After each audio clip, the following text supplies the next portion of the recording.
എല്ലാവർക്കും സെലീനാസ് കിച്ചണിലേക്ക് സ്വാഗതം. എല്ലാവർക്കും സുഖമെന്ന് ഞാൻ വിശ്വസിക്കുന്നു. ഞങ്ങൾക്ക് ഇവിടെ എല്ലാവർക്കും സുഖം തന്നെ. അപ്പോൾ ഇന്നത്തെ ഒരു പ്രത്യേക റെസിപ്പി എന്താണെന്ന് വെച്ചാൽ സീ ഫുഡാണ്. നമ്മൾക്ക് എല്ലാവർക്കും ഇഷ്ടമുള്ള ചെമ്മീൻ. ചെമ്മീൻ ഇവിടെ രണ്ട് രീതിയിലാണ് ഞാൻ വറുത്ത് കാണിച്ചേക്കുന്നത്. ഒന്ന് നമ്മുടെ നോർമൽ മസാല ഇട്ട നല്ല എരിവുള്ള ചെമ്മീൻ ഫ്രൈ, പിന്നെ ഒന്ന് ബ്രെഡ് ക്രംസ് കോട്ട് ചെയ്ത ചെമ്മീൻ ഫ്രൈ. ഇതിൻ്റെ ഇൻഗ്രീഡിയൻസ് ഞാൻ മുന്നോട്ട് പറയണേ മുമ്പ് തന്നെ ആദ്യമായിട്ടാണ് നിങ്ങൾ എൻ്റെ വീഡിയോ കാണുന്നത്, നിങ്ങൾ സബ്സ്ക്രൈബ് ചെയ്യാൻ മറക്കരുത്. പിന്നെ ആ ബെല്ലൈക്കണും കൂടി ഒന്ന് ക്ലിക്ക് ചെയ്തേക്കണം. അപ്പോൾ ഞാൻ പുതിയ വീഡിയോസ് അപ്ലോഡ് ചെയ്യുമ്പോൾ നിങ്ങൾക്ക് നോട്ടിഫിക്കേഷൻ കിട്ടും. അപ്പോൾ കാണാൻ മറക്കരുതേ. പിന്നെ ഈ വീഡിയോ ഇഷ്ടപ്പെട്ടാൽ ലൈക്ക് ചെയ്യാനും മറക്കരുത്. കമൻറ്റ് സെക്ഷനിൽ നിങ്ങളുടെ അഭിപ്രായങ്ങൾ പറഞ്ഞറിയിക്കണം. സപ്പോർട്ട് ചെയ്യണ എല്ലാവർക്കും താങ്ക് യു സോ മച്ച്. അപ്പോൾ നമുക്ക് ഇനി ഇൻഗ്രീഡിയൻസിലോട്ട് കിടക്കാം.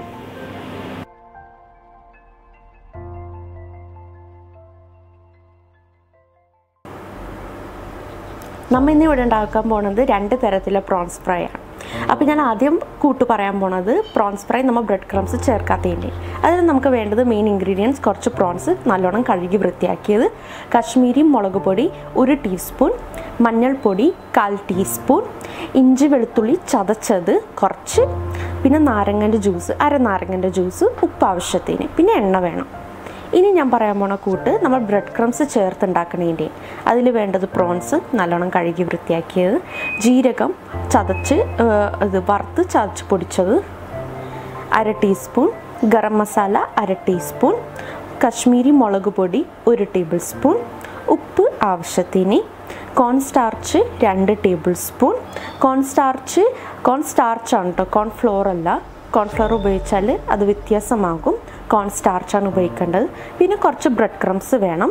പിന്നെ ഇഞ്ചി വെളുത്തുള്ളിൻ്റെ പൗഡറാണ് ഞാൻ ഉപയോഗിക്കണത്, ചതച്ചതല്ല. പൗഡർ ഒരു തുള്ളി ഉപയോഗിച്ചാൽ മതി, ഭയങ്കര സ്ട്രോങ് ആയിരിക്കും. അപ്പോൾ ഇഞ്ചി വെളുത്തുള്ളിൻ്റെ പൊടി ഒരു തുള്ളി. അപ്പോൾ നമുക്കിനി കാണാം ഇതെങ്ങനെയാണ് ഉണ്ടാക്കണം. ആദ്യം നമുക്ക് കാണാൻ പോകുന്നത് ബ്രെഡ് ക്രംസ് ചേർക്കാത്തതിൻ്റെ. ആദ്യം തന്നെ നമ്മൾ കശ്മീരി മുളക് പൊടി 1 ടീസ്പൂൺ ഇട്ടു, മഞ്ഞൾ പൊടി 1/4 ടീസ്പൂൺ, ഉപ്പ് ആവശ്യത്തിന്, ഇഞ്ചി വെളുത്തുള്ളി ചതച്ചത്, പിന്നെ നാരങ്ങൻ്റെ ജ്യൂസ് ഇല്ലെങ്കിലും വിനാഗിരി ഉപയോഗിച്ചാലും മതി. പക്ഷേ എനിക്ക് കൂടുതൽ വിനാഗിരിൻ്റെ ആ സ്ട്രോങ് ഇത് ഇഷ്ടമല്ല, നാരങ്ങയാണ് കൂടുതൽ ഇഷ്ടം. നമുക്കിത് നല്ലോണം മാരിനേറ്റ് ചെയ്ത് വെക്കാം. ഒരു 10 മിനിറ്റത്തേക്ക് മാത്രം വെച്ചാൽ മതി. നമുക്ക് ബ്രെഡ് ക്രംസ് ഇട്ടുണ്ടാക്കണതിൻ്റെ കൂട്ട് നോക്കാം.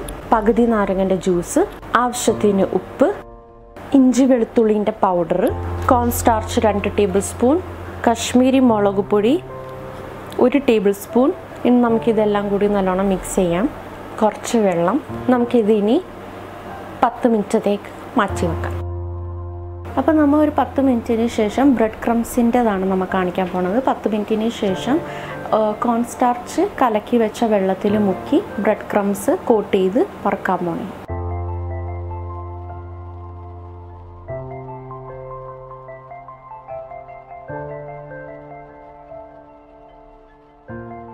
നമുക്കിനി കോട്ട് ചെയ്ത് വെച്ച ചെമ്മീൻ വറുത്തെടുക്കാം.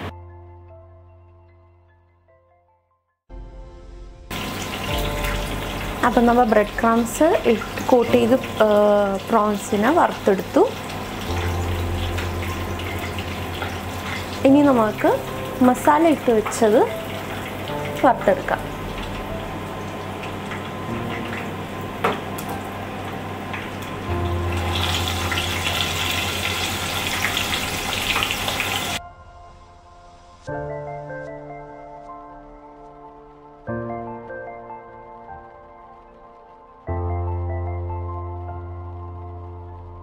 ഞാൻ 2 ഗ്ലാസ്സിൽ നമ്മുടെ സാലഡ് പത്ത വെച്ചു സൈഡിൽ.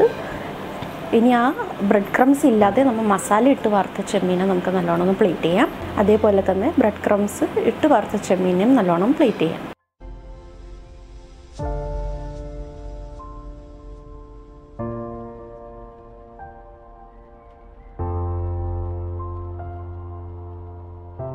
മസാല ഇട്ട ചെമ്മീൻ ഫ്രൈയും ബ്രെഡ് ക്രംസ് കോട്ട് ചെയ്ത ചെമ്മീൻ ഫ്രൈയും റെഡി ആയിട്ടുണ്ട്.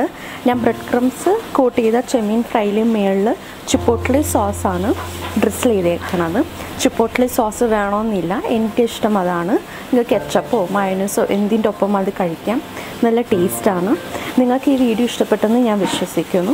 ആദ്യമായിട്ടാണ് നിങ്ങൾ എൻ്റെ വീഡിയോ കാണുന്നതെങ്കിൽ സബ്സ്ക്രൈബ് ചെയ്യാൻ മറക്കരുത്. പിന്നെ ആ ബെൽ ഐക്കൺ കൂടി ഒന്ന് ക്ലിക്ക് ചെയ്തേക്കണം.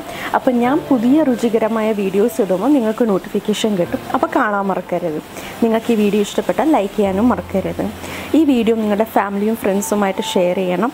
നിങ്ങളുടെ അഭിപ്രായങ്ങൾ കമൻറ്റ് സെക്ഷനിൽ ഞങ്ങൾ പറഞ്ഞറിയിക്കണം. എന്തെങ്കിലും സംശയങ്ങളുണ്ടെങ്കിൽ അവിടെ ചോദിച്ചാൽ മതി, ഞാൻ അതിനുള്ള റിപ്ലൈ തരും. അപ്പോൾ എല്ലാവരേക്കും അടുത്തൊരു വീഡിയോയുമായി വരുന്നത് വരെ bye bye. Hi everyone, welcome to Selena's kitchen. I really hope you liked today's Turkish recipe. If you did, then don't forget to tap that like button. Also, if you're new to my channel, then please subscribe and press the bell icon so you'll be notified whenever we upload new videos. Let us know which dish would you like to learn next. Also follow us on Instagram. Till then, love you all. Bye bye.